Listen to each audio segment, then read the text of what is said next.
Police যখন বেগম রোকেয়া বিশ্ববিদ্যালয়ে আবু সাইদকে গুলি করে তখন পুলিশ জানতো যে আবু সাইদ হচ্ছে জামাত শিবিরের লোক, আন্দোলনকারী না, তাই না? না, সেটা সেটা আমি কি করে বলবো? আমার কাছে সেই ইনফরমেশন নেই। আহ, এখন কথা হলো যে তাহলে আপনি আপনি মনে করেন যে পুলিশের ওই গুলি করাটা ঠিক ছিল? পুলিশের ওই সরকার গুলি করাটা না, ঠিক না, ছিল? আমি যেহেতু শোনো, সরকার একটি তদন্ত কমিশন করেছে এবং তদন্ত কমিশনটা কিন্তু সরকারি কর্মকর্তাদের দিয়ে নয়।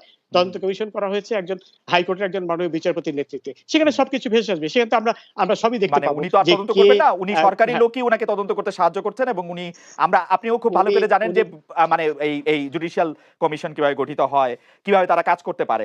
আমি ওই প্রসঙ্গে যেতে চাই না। তাহলে আপনি এই কথা বলছেন যে পুলিশ আসলে ধৈর্য ধরেছিল এবং পুলিশ অনেক যেটি ধৈর্য করেছে, ধরেছিল। পুলিশ যেটি করেছে এটি ঠিক করেছে। এইজন্য না পুলিশ না, আমি জেনারেলি বলছি, পুরো পুরো প্রেক্ষিতে বলছি শুরুটা যে শুরুটা যখন এরা শুরুটা রাস্তাঘাট শুরুটা হ্যাঁ, শুরুটাই ছাত্রলীগ। তাই। রাস্তাঘাট মানে প্রথম দুদিন পরে যখন তারা রাস্তাঘাট বন্ধ করে দিল, তখন সকলের নিরাপত্তার জন্য, সকলের রাস্তা চলার স্বাধীনতার জন্য গুলি করে। পুলিশের অবশ্যই না, গুলি করে না, পুলিশের অবশ্যই অ্যাকশনে যাওয়ার দরকার ছিল এবং সেই অর্থে পুলিশ ধৈর্যের পরিচয় দিয়েছে। পুলিশের উপর তো আক্রমণ হয়েছে। ধৈর্য পরিচয় কেন দিল পুলিশের উপর তাহলে? আক্রমণ যা হয়েছিল। পুলিশের হ্যাঁ, পুলিশ না, ধৈর্য এই পরিচয় কেন পরিস্থিতি দিল? এবং এই জন্য দায়ী তাদেরই ক্ষমা চাইতে হবে যারা এই পরিস্থিতি যারা সৃষ্টি এটাতে করেছে যারা এবং যারা এটাতে এই পরিস্থিতি যারা এটাতে উস্কানি এই দিয়েছে, যারা পরিস্থিতি এটাতে উস্কানি দিয়েছে, তাই না? হ্যাঁ, যারা উস্কানি দিয়েছে, আপনার অবভিয়াসলি কাছে মনে উস্কানি হয় না এই দিয়েছে এবং উস্কানি এখানে আওয়ামী লীগের সভাপতি সাধারণ সম্পাদক দিয়েছে? না, আপনার মনে হয় না? না, এটা মোটেও মানে আপনি এই উস্কানি আপনি দিয়েছে, দেখেন জাসির চৌধুরী, আমার কেসটা দেখেন।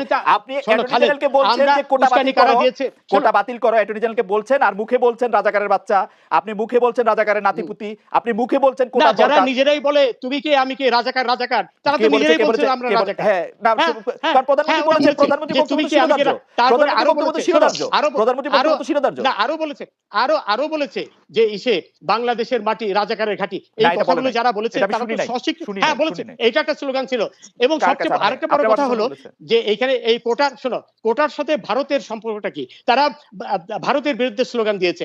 সবকিছু মিলে এটি অত্যন্ত পরিষ্কার যে এটি মোটেও কোটার বিষয় কোনো বিষয় ছিল না। কোটার যে সাধারণ ছাত্ররা তারা এদের ফাঁদে পা দিয়েছিল তা না বুঝে, এবং যখন দেখলো আপিল বিভাগের রায়ের পরে তারা কিন্তু সবাই যার যার আচ্ছা বিচারপতি চৌধুরী, আমি আপিল বিভাগের রায় তারা এখন সম্পর্কে বুঝতে পেরেছে যে বিচারপতি চৌধুরী, আমি আপিল বিভাগের রায় ব্যবহার পর্যন্ত আমি করেছে একটু বোঝার জন্য, বিএনপি, জামাত, আমি একটু বোঝার জন্য শিবির, এইসব লোকেরা। হ্যাঁ, বিচারপতি চৌধুরী, আমার একটু বোঝার জন্য যে তাইলে দেখা যাচ্ছে যে সরকার প্রথম থেকেই কোটা বাতিলের পক্ষে ছিল, মানে এবং আন্দোলনকারীরা যা চেয়েছিল তাই চেয়েছে, তাই প্রমাণিত। এটা প্রমাণিত এবং আচ্ছা, ডকুমেন্টেড, তারপর ডকুমেন্ট তাই বলছে। ওবায়দুল কাদের আওয়ামী লীগের সাধারণ সম্পাদক, আওয়ামী লীগের সভাপতি, প্রধানমন্ত্রী শেখ হাসিনা এবং আইনমন্ত্রী যা কিছু বলেছিলেন, তাদের বক্তব্য না খালেদ, শোনো, তারা কিন্তু কেউ বলেনি যে কোটার পক্ষে। সবচেয়ে বড় কথা, অ্যাপিলেট ডিভিশনে কি ডকুমেন্ট গেল সেটাই তো আমরা দেখব। এবং তারা কিন্তু ওবায়দুল কাদের সাহেব বলেনি, আপনি কিন্তু একটা ছোট জিনিস ওভারলুক করছেন মাই লর্ড। আপনি কি দেখছেন যে অ্যাপিলেট ডিভিশনের কাছে যে কাগজটা গেছে, সেই কাগজটা গেছে আন্দোলনের চতুর্থ দিনের মাথায়, অন্তত 25 জন মানুষ মারা যাওয়ার পরে অ্যাপিলেট ডিভিশন সেই কাগজ তৈরি করা হয়েছে। না, শোনো, আপনাকে ডেটটা বলেন, আমি মিলাই দেখি। আপনি ডেটটা বলেন। প্রথম দিনে এই ঘটনা ঘটার আগেই মার্কিন যুক্তরাষ্ট্রের ম্যাথিউ মিলার বলে ফেলল যে দুজন লোক মারা গেছে, যেটি একেবারে নেহায়েত একটা মিথ্যাচার জনিত সংগঠন ছিল।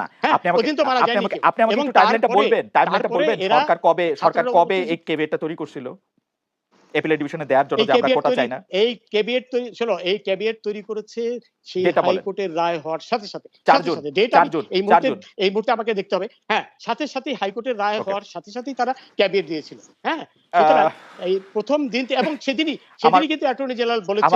আচ্ছা, জাসির চৌধুরী, আমি আদালতের রায় নিয়ে জাসির চৌধুরী, আমি আদালতের রায় নিয়ে আসব। অ্যাপিলেট ডিভিশনে গেছে জাসির চৌধুরী, আমি আদালতের রায় নিয়ে হ্যাঁ, জাসির চৌধুরী, আমি আদালতের রায় নিয়ে আসব। এখানে ওবায়দুল কাদের সাহেব হাইকোর্টে যায়নি।